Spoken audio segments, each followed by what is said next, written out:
Have you ever run full speed into a robotic praying mantis? Because I have, over and over again, and let me tell you, it sucks. My hard-earned gold rings go flying everywhere. I'm scrambling across the screen to grab just one of them before they blink out of existence, panicking like I just dropped my phone face down on concrete. We're talking about Sonic the Hedgehog 2, Sega Genesis, 1992, back when console marketing was just companies screaming insults at each other in magazines. This was Sega's crown jewel, the ultimate weapon in the console war. If you had a Genesis, you had this game. It was practically mandatory. It came bundled with the system for a reason. The premise is exactly what you expect. An overweight scientist shaped like an egg is trying to build a giant space station called the Death Egg. To power it, he's stuffing innocent woodland creatures into aggressive robot shells. Obviously, standard villain stuff. And the only thing stopping him is a blue hedgehog wearing friction-resistant sneakers. Also, a mutant fox with two tails is tagging along for the ride. The game itself doesn't care about lore. You press start, you run from left to right, you stop Robotnik. This recipe for chaos printed absolute money. Back in 1992, reviewers were losing their minds, slapping 90+% scores on it everywhere. It sold over 6 million physical copies on the Genesis alone, instantly becoming a titan for Sega. Sega was obsessed with this buzzword called blast processing. Super Nintendo doesn't. So what's blast processing do?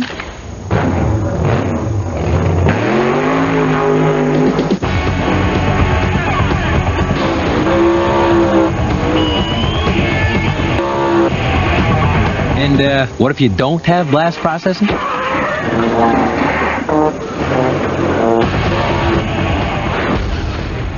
It was absolute marketing BS. But Sonic 2 made you believe it was real. The parallax scrolling is insane for a 1992 console. You have 3 different layers of background moving at different speeds. It tricks your brain into seeing real depth. Mario was just walking past flat green bushes. Sonic was sprinting through a living, breathing world. And the attitude is off the charts. Leave the controller alone for 5 seconds. Sonic will stare directly at the screen and tap his foot. He is actively judging you. He's got places to be. It's a level of disrespect you rarely saw in video game mascots at the time. The controls are incredibly simple. You use the D-pad to move. You press one button to jump, that's it. But the physics make everything feel chaotic. You have to build momentum to get up steep hills. You roll down slopes like a jagged bowling ball. This game also introduced the spin dash. You hold down, mash jump, rev up like a chainsaw, and launch yourself across the screen. It feels incredible. The sheer sense of velocity is crazy. It's like strapping yourself to a roller coaster that's missing a few screws. You spend half your playtime feeling like an untouchable god of speed. You blast through loops, you bounce off enemies, you skip across the water, then you hit a wall of spikes that was placed there purely out of spite. The game loves to let you go fast and then aggressively punish you for going fast. It's a very weird dynamic.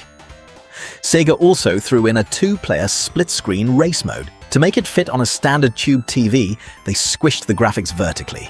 Sonic and Tails look like they got hit by a steamroller. They are wide and flat. The frame rate drops to a complete crawl if you both go fast.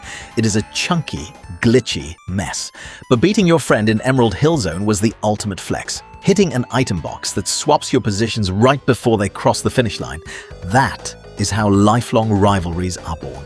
Friendships were destroyed over this specific mechanic. When the level design flows, nothing beats it. Chemical Plant Zone is legendary. You're zooming through these blue and yellow tubes, outrunning rising pink toxic water. It's stressful in the best way possible. Casino Night Zone is basically a massive pinball machine. You bounce off bumpers, pull slot machine levers, and rack up points. It doesn't even feel like a platformer sometimes. It's just straight-up arcade fun. Then you hit Mystic Cave Zone. Creepy aesthetic, glowing lanterns, and vines you have to hang from. It's a massive shift in tone. You actually have to stop and think about your jumps. Plus, the soundtrack there is absurdly funky for a dark cave.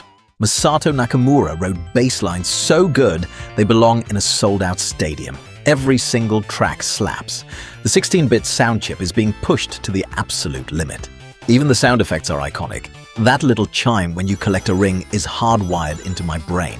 Plus, if you collect all 7 Chaos Emeralds, you get to turn into Super Sonic. You turn gold, your hair spikes up like you just stepped out of Dragon Ball Z, and you become completely invincible. It's a massive power trip. The game stops being a challenge and just becomes a sandbox of destruction. But getting those emeralds is a waking nightmare.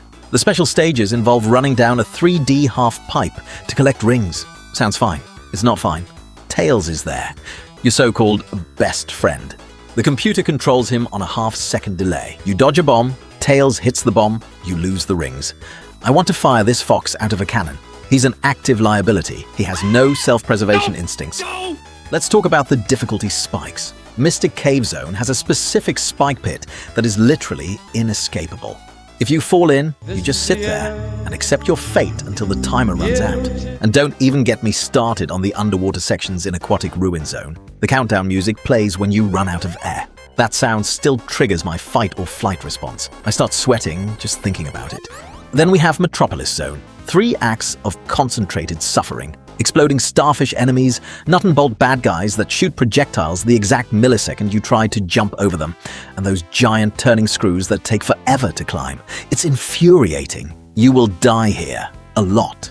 The difficulty curve goes from a gentle slope to a brick wall covered in barbed wire. But all of that is a warm-up, because eventually you hit the Death Egg Zone, the final level. Here is the twist. You get 0 rings, nothing, 0 margin for error. You take 1 single hit. You die. First, you fight Silver Sonic, a metallic clone of yourself that bounces around the room like a DVD screensaver. You beat him and immediately fight Robotnik in a massive mech suit. 12 hits to win, 1 mistake, and you start the whole thing over. You have to memorize every single frame of animation. It's exhausting. When you finally beat him, your heart is beating out of your chest. If you want to subject yourself to the drowning music today, finding a copy is incredibly easy. You can get it on Steam. It's in the Sonic Origins collection. Nintendo Switch Online has it, and I'm pretty sure you can play it on a smart fridge if you try hard enough. Should you play Sonic 2? Yes, of course. Absolutely, without a doubt. It's a massive piece of gaming history. The speed holds up, the music is flawless, the level design is mostly fantastic, minus a few cheap shots near the end. If you want a fast, aggressive platformer, this is the one. It set a standard for a reason. Just do me a massive favor. Go into the options menu and turn Tails off. Because no matter how fast you run, no matter how many screens ahead of him you get, that two-tailed menace will always teleport right back onto your screen just to ruin your day. Anyway, hit the like button, subscribe to the channel, and I'll see you guys in the next one. Now, when you buy the Sega Genesis that comes with Sonic 1, you'll get Sonic 2 absolutely free. Sonic 2 handles stubborn stains, embarrassing bald spots, no problem. It even slices and dices, makes thousands of julienne fries. But wait, you can play it too. This free Sonic 2 is a $54.99 value. You get 2 Sonics for the price of 1. Sonic 2 fits easily into any tackle box. Made from a space-age polymer plastic for years of family fun, and pets love it too. Buy the Sega Genesis that comes with Sonic 1 and get Sonic 2 free. Act now. Wiener Dog Sweater sold separately.